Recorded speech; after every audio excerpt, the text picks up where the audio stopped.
All right. All right. Man, this crowd goes on forever. Hello, Butler. It is hard to believe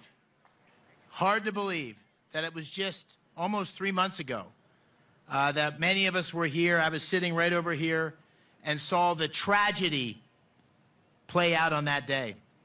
The tragedy. And we're here to mourn, really here in sorrow, to mourn the loss of Corey Compertor, but not only mourn his loss, to honor who he was, because he's sort of the best of everything about America. He was a role model for everything that's great about this incredible country. We're also here to mourn the terrible injuries, almost life-threatening injuries, of David Dutch and James Copenhaver, and are so glad that they're okay and that they're well on the way to full recovery. Let's give them a hand. And also to honor and thank and commemorate the first responders that saved us from even more terrible tragedy on that day. Let's give the first responders a hand. Thank you. But you know, the best way to honor those who have gone before us, the best way to honor those who have served us, the best way to honor those who have made the ultimate sacrifice is to keep America the greatest country in the world.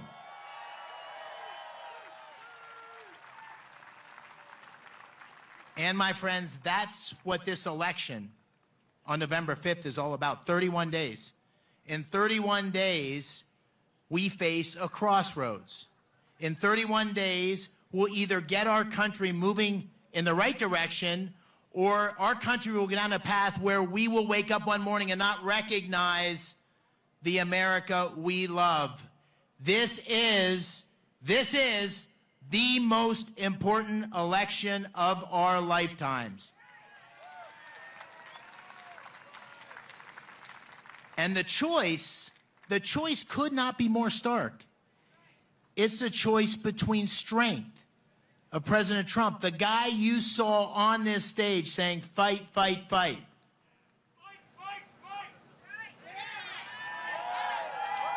And weakness.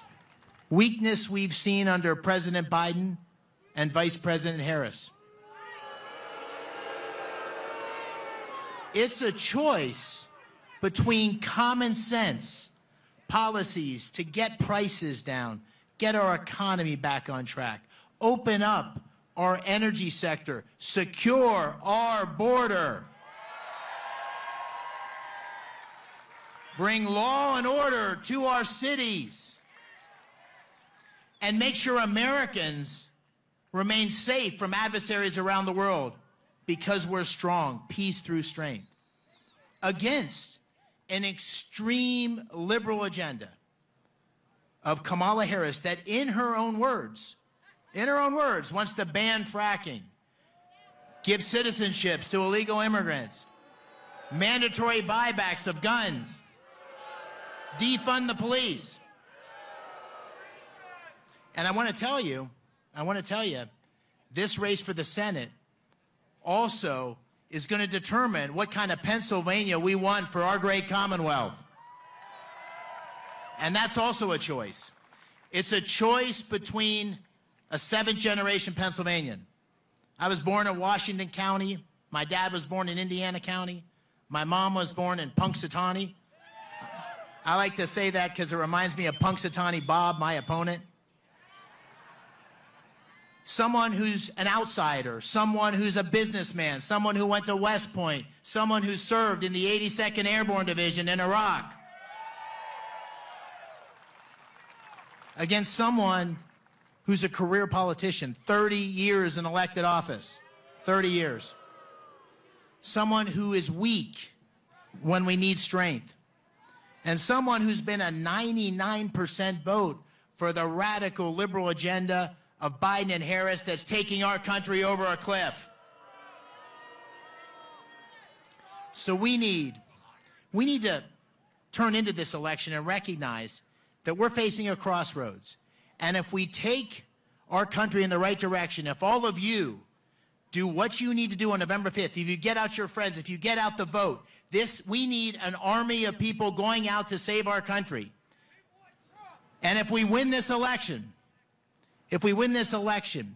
we are going to have the America we love for every single American.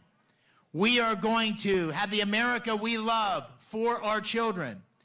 We will have the America we love for future generations. But my friends, this is the most important election of our lifetimes, and every one of us and our children need to act like our life depends on it, because it does. Thank you very much. Thank you, Butler. God bless you. And let's make Pennsylvania great again.